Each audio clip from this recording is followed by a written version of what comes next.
बहुजन समाज में जन्मे सभी संतों, गुरुओं, महापुरुषों को नमन करते हुए तथागत गौतम बुद्ध जी, संत श्री सद्गुरु रविदास जी महाराज, भगवान वाल्मीकि महाराज, गुरु नानक देव, संत कबीर और जो अन्य महापुरुष हुए हैं, राष्ट्रपिता ज्योतिबा फूले साहब, पेरियर साहब, बिरसा मुंडा, छत्रपति साहू जी महाराज, शिवाजी महाराज,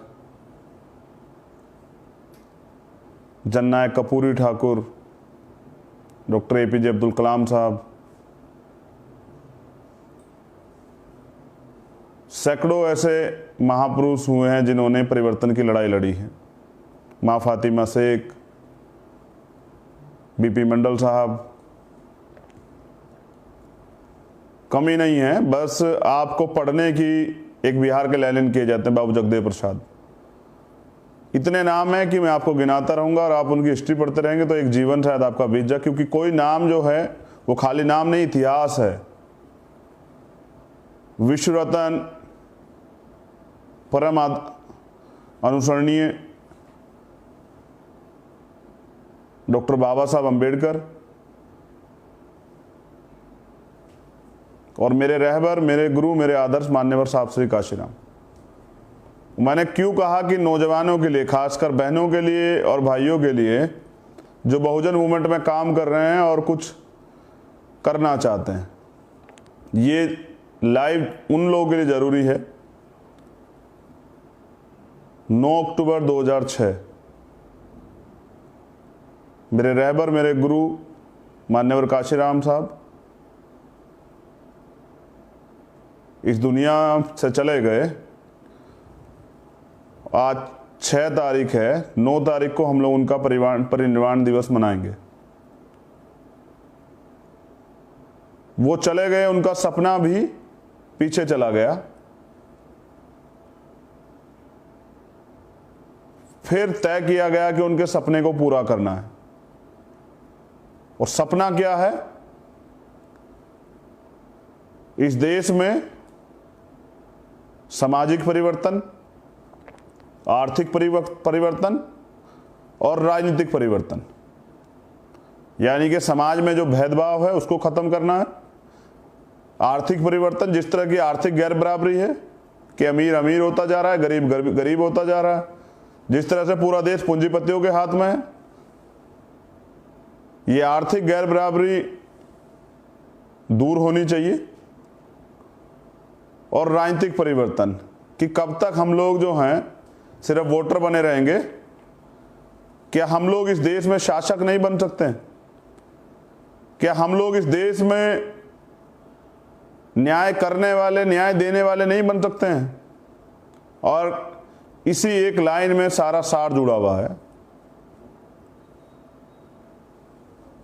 हाथरस की घटना, बलरामपुर की घटना है, भदोई की घटना है, आजमगढ़ की घटना है,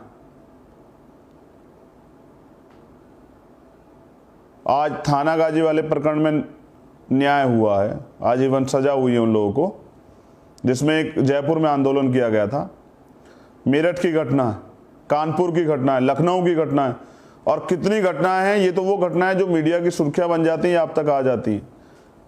होता है, रोज होता है। कोई प्रदेश नहीं, कोई किसी प्रदेश का कोई जिला नहीं, कोई विधानसभा नहीं, कोई गांव नहीं, क्योंकि आप सब जगह रहते हैं।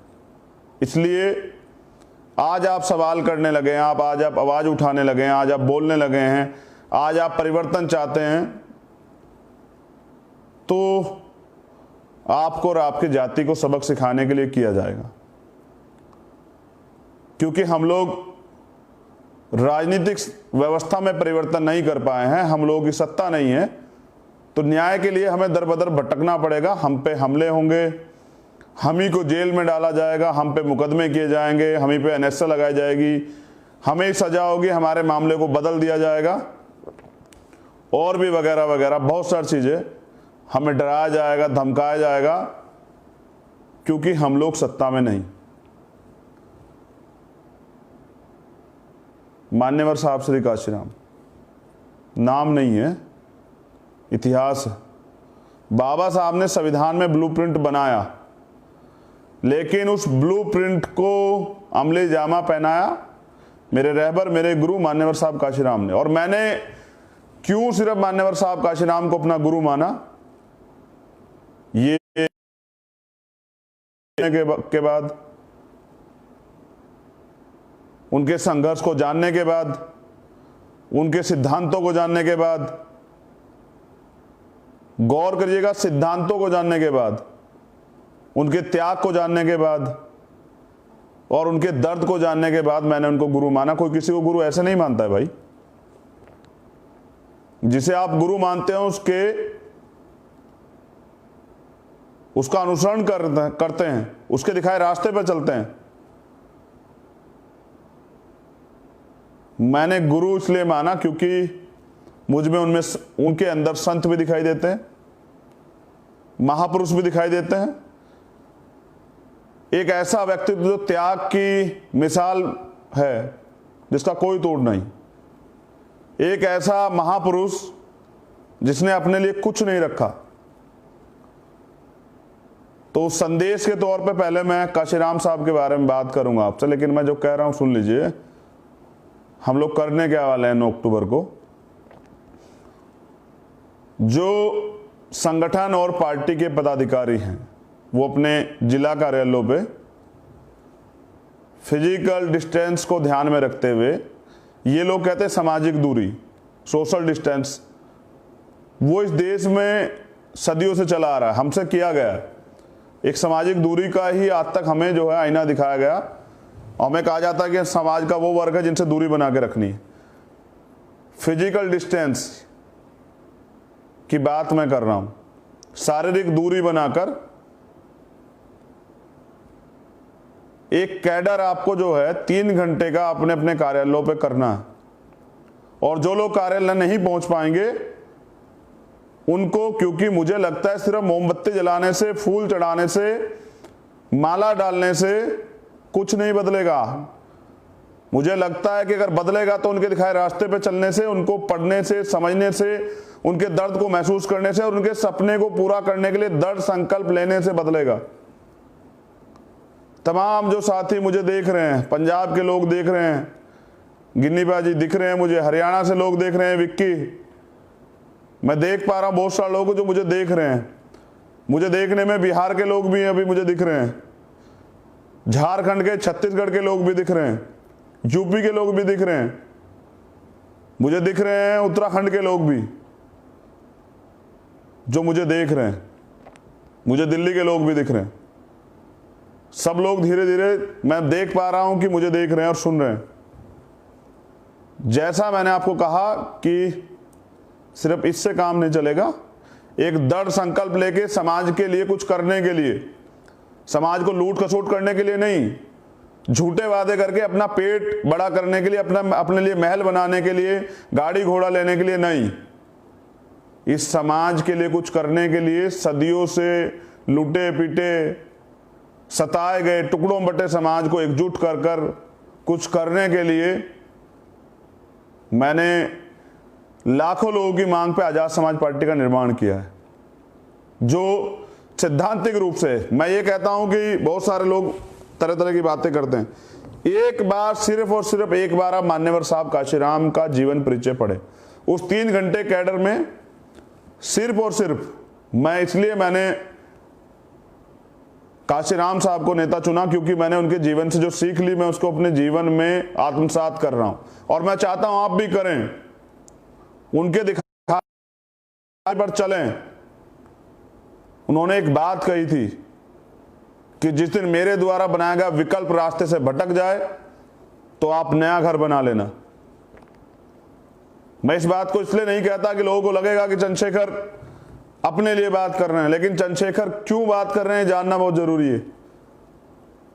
क्या हमारे हालात बदले? क्या हमारी बहन बेटियों पे जो शोषण हो रहा है वो रुका? क्या हमें इस देश में जो अधिकार बाबा साहब देके गए हैं क्या उनका प्रयोग हम लोग कर पाए? जो आरक्षण का अधिकार मिला है क्या वो हमें पूर्ण रूप से मिला? क्या सम्मान से जीने का जो अधिकार संविधान देता है वो हमको मिला? क्या न्याय सबका जन्मसिद्ध अधिकार है वो अधिकार हमको मिला? हमको इस मुल्क में, इस देश में जो हमारा देश है मिला। जुल्म, ज्यादती, अन्याय, झूठ, फरेब, धोखे, यही मिला, इसके अलावा कुछ नहीं मिला।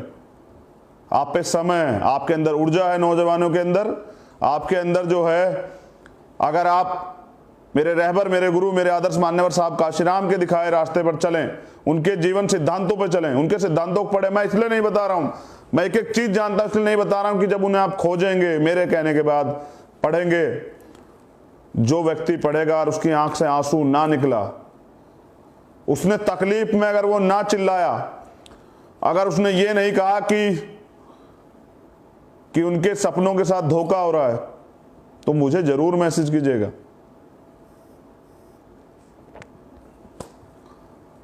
बड़ी इंसान और जानवर में फर्क होता है। जानवर अपनी तकलीफ नहीं कह सकता है, उसको सताया जा सकता है। इंसान अपनी तकलीफ कह सकता है और अपनी तकलीफों से मुक्ति ले सकता है। इसलिए मान्यवर काशीराम साहब ने कहा कि वोट का अधिकार मैंने तुम्हें बिकने के लिए नहीं दिया, अपनी हजारों साल की गुलामी को काटने के लिए दिया। उन्होंने ये भी कहा कि वोट की सुरक्षा बहन बेटी की सुरक्षा की तरह करनी है, लेकिन उत्तर प्रदेश हो या देश हो, हम तो बहन बेटी की सुरक्षा नहीं कर पा रहे। जिंदे जीते जी तो नहीं कर पाते, मरने के बाद सबकी भी नहीं कर पाते हैं। उसको भी कचरे की तरह जला दिया जाता है। जब सरकार तय कर ले कि न्याय नहीं देना है, तो वो चीजों को किस तरह बदलती है, किस तरह दबाव बनाती है, झूठे मुकदमे करती है, क्या करती है और क्या नहीं करती है, आप लोग देख रहे हैं हाथरस में। और ऐसा नहीं कि सिर्फ हाथरस में हो रहा है, हो सब जगह रहा है। लेकिन कितने मामले हम तक आ पाते हैं। भीम आर्मी की वजह से सबसे बड़ा ये हुआ कि नौजवानों में संघर्ष करने का जज्बा आया। अब वो जेल से नहीं डरते, मुकदमों से नहीं डरते, वो अपने मान सम्मान स्वाभिमान के अपने अधिकार, उनके अंदर त्याग की, समर्पण की, तकलीफों को जानने की इच्छा बनी। और भीम आर्मी की वजह से सबसे बड़ा परिवर्तन ये हुआ कि गांव में जो अत्याचार होते थे, जिनकी खबर नहीं जाती थी, उन अत्याचारों पे कार्रवाई होने लगी। इसलिए पूरे सिस्टम को, पूरे संघ को, आरएसएस को और हर उस व्यक्ति को जो संविधान का विरोधी है, भीम आर्मी से तकलीफ। लेकिन उनकी तकलीफ के कारण क्या भीम आर्मी काम करना छोड़ देगी? भीम आर्मी अपना काम करेगी। लेकिन सिर्फ थानों के, कचहरियों के रोड पर खड़े होके नारे लगाने से कुछ नहीं होगा। सत्ता में भागीदारी करनी पड़ेगी और नौजवानों को सत्ता में बैठना पड़ेगा जाकर। और जब आप लोग सत्ता में बैठ जाएंगे, यही मान्यवर काशीराम साहब कहते थे कि मेरा सपना है कि बहुजन समाज शासक बने और दिल्ली की गद्दी पे झंडा, नीला झंडा फहराया जाए। एक बार सभी कार्यकर्ता पदाधिकारियों को, क्योंकि मैं भी कार्यकर्ता हूं, आजाद समाज पार्टी का बहुत छोटा सा और भीम आर्मी का उससे भी छोटा सा, आपकी जिम्मेदारी है कि जो लोग कार्यालय जाएंगे, जो पदाधिकारी है, वो 3 घंटे मान्यवर काशीराम साहब के जीवन पे चर्चा करेंगे, उनके जीवन संघर्ष को पढ़ेंगे और उसको अपने जीवन में आत्मसात करेंगे और संकल्प लेंगे मान्यवर साहब श्री काशीराम के सपने को पूरा करने का। जो अधूरा सपना वो जो देख कर छोड़ गए हैं खुली आंखों से, जिसके लिए उन्होंने संघर्ष किया, ये भी उनके जीवन में आप महसूस करना, उनके जीवन को पढ़ के, कि वो आपसे लेकर के आ गए। और जो लोग घर पे रहेंगे, हमारी माताएं बहनें, जो नौजवान हमारे घर पे रहेंगे, वो घर पर इस परिवार के साथ बैठ के उनके जीवन की चर्चा जरूर करना। अगर आप मान्यवर साहब काशीराम को भूल गए तो वो दिन दूर नहीं कि आपका राजनीतिक वजूद मिट जाएगा, और वो तो अभी भी नहीं है। अगर आपका राजनीतिक वजूद होता तो शायद आपकी बहन बेटियों के साथ ये अत्याचार ना होता है, आपके लोगों की हत्याएं ना होती। मुझे याद है आजमगढ़ की घटना, सत्यमेव जयते की घटना, प्रधान जी की। मुझे याद है सीतापुर की घटना, जिसमें हमारे लोग जेल गए थे, अंबेडकर नगर के। मुझे याद है मेरठ की घटना, जिसमें खुलेआम गोली मार दी जाती है शादी से पहले उस बेटी को और उसके पिताजी को। मुझे याद है फरीदाबाद की घटना, जिसमें भाई परशुराम वाल्मीकि को गोली मार दी जाती। मुझे याद है रमन भाई की घटना, जिसमें आज तक न्याय नहीं हुआ। ये जाति व्यवस्था ही तो थी कि यहाँ सुशांत सिंह राजपूत को के मामले में, वो भी मेरी उनसे भी कोई लड़ाई नहीं है, उनको भी न्याय मिले तो न्याय हमें भी मिले। अमीरी गरीबी जाति देख के न्याय क्यों? हम लोगों ने पंचायत की कि रमन भाई को न्याय मिले, सीबीआई जांच क्यों नहीं हुई? बहुत घटनाएं मेरे याद है। और आपने सिर्फ मेरी सफलता देखी, मेरे जख्म नहीं देखे हैं जो मेरी कमर पे हैं। जो सरकार ने जितने मुकदमे, जहां जाता हूं न्याय की आवाज उठाने, चाहते हैं कि मैं डर के मुकदमों से बाहर ना निकलूं, औरों की तरह एसी के कमरों में लेट जाऊं और वहीं से ट्वीट करता रहूं। लेकिन मैं तो लड़ना चाहता हूं, मैं तो सिपाही हूं, आपका भाई हूं। जिस मामले में जाता हूं उसकी आवाज उठाता हूं। आज थाना गाजी में डिसीजन आया, सजा मिली, आंदोलन किया था जयपुर में। धन्यवाद करता हूं राजस्थान की पूरी टीम को। हाथरस की आवाज आपने उठाई तो पूरी दुनिया तक गई। आज दुनिया में उसका विरोध हो रहा है। उसको दबाने का कितना प्रयास किया गया, मगर फिर भी वो जो है पूरे देश में वाल्मीकि समाज के भाइयों ने काम बंद किया मेरे कहने पे। परिवर्तन का दौर जारी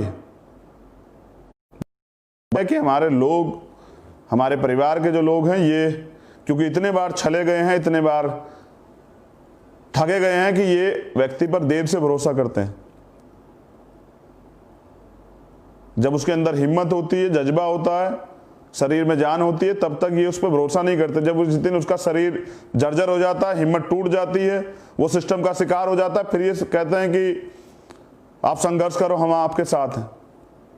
समय समय पे अगर आपने बाबा साहब का, मेरे रहबर, मेरे गुरु मान्यवर साहब काशीराम का साथ दिया होता तो आज ये दिन नहीं होते, आज हम लोग सत्ता में होते। तो आप मेरे दुख तकलीफ सब जानते हैं। मेरे इस निवेदन को सभी देश में जो भीम आर्मी के लोग हैं, वो जो आजाद समाज पार्टी के कार्यकर्ता पदाधिकारी हैं, वो इस संदेश को सभी तक पहुंचा दें, क्योंकि ये सबसे बड़ा प्लेटफॉर्म है जहां से मेरी बातें आप तक जाती हैं। और 9 अक्टूबर को 3 घंटे आप अपने जीवन के निकालिए, और मैं गारंटी देता हूं कि अगर आपने पूर्ण ईमानदारी से, जैसे ईमानदार से आप काम करते हैं, पूरे देश में अन्याय के खिलाफ संघर्ष करते हैं, आवाज उठाते हैं, 3 घंटे आप मान्यवर साहब काशीराम के जीवन को पढ़िए। नेट पर सब अवेलेबल है। मैं इसलिए नहीं बता रहा हूं कि अगर आप खोजेंगे, आप जानकारी इकट्ठा करेंगे, किताबों से पढ़ेंगे, तो आपको, जब आप पढ़ेंगे तो आपको सीखने को मिलेगा। बाबा साहब ने भी कहा था कि लोग मुझे तस्वीरों में ढूंढते हैं, मैं किताबों में हूं। किताबों को पढ़िए, सारा ज्ञान वहीं है, और ज्ञान से ही लड़ाई होती है। तो मुझे पूरी उम्मीद है कि हमेशा की तरह आप मेरे इस विश्वास को मजबूत करेंगे। और 9 अक्टूबर को हमारा क्या प्रोग्राम है ये मैंने आपको बता दिया। मान्यवर साहब काशीराम जी के परिनिर्वाण दिवस पर हम लोग 3 घंटे, जो भीम आर्मी के कार्यालय हैं, जो आजाद समाज पार्टी कार्यालय, हमारे घर हैं, हमारी गली है, हमारे मोहल्ले हैं, हमारे मंदिर हैं, हमारे बुद्ध विहार हैं। अच्छा होगा अगर आपके गांव में कोई विद्वान, कैडराइज, बहुजन मूवमेंट का पुराना अनुभवी, हमारे आदरणीय कोई हो, उनको बुलाकर उनके द्वारा काशीराम साहब के जीवन पर चर्चा कराएं। ये भी बहुत बेहतर होगा। बस याद रखें कि दीवे जलाने से, फोटो पर माला चढ़ाने से,